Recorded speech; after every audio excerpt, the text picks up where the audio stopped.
సుమన్ను కావాలని టార్గెట్ చేశారా? Big boss season 9లో రచ్చ రచ్చ జరుగుతుంది. హౌస్లో 2 టీమ్స్గా డివైడ్ అయ్యి టాస్క్లు ఇస్తున్నాడు బిగ్ బాస్.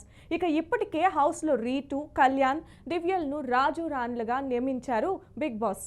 అలాగే పవన్, సంజన, నిఖిల్లను కమాండర్స్గా పెట్టాడు. మిగిలిన వారి ప్రజలు అని చెప్పారు. అలాగే కమాండర్స్గా ఉన్న నలుగురిలో ఒకరు ప్రజలతో పోటీ పడాలి. ఈ టాస్క్లో సంజన విన్ అయింది. దాంతో సంజన ప్రజల్లో ఒకరితో పోటీ పడాల్సి వస్తుంది. సంజనను మీతో పోటీ పడే ప్రజలను మీరే ఎంచుకోండి అని చెప్పగా ఆమె సుమన్ శెట్టిని సెలెక్ట్ చేసుకుంది. అయితే సంజన టవర్ స్ట్రైట్గా పర్ఫెక్ట్గా ఉంది. సుమన్ది చివరి బాక్స్ కాస్త వంకరగా ఉండడంతో సంజనను విన్నర్ అంటూ అనౌన్స్ చేశాడు కళ్యాణ్. దాంతో పెద్ద గొడవే అయింది.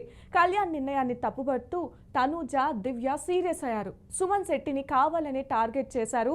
ఆయన తన హైట్ను కూడా ఆలోచించకుండా టాస్క్లో పాల్గొని టైంకు బాక్సులు పెట్టాడు. కాబట్టి అతన్నే విన్నర్ను చేయాలి అని ప్రేక్షకులు అంటున్నారు. మరి మీరేమనుకుంటున్నారు? కామెంట్ సెక్షన్లో చెప్పేసేయండి.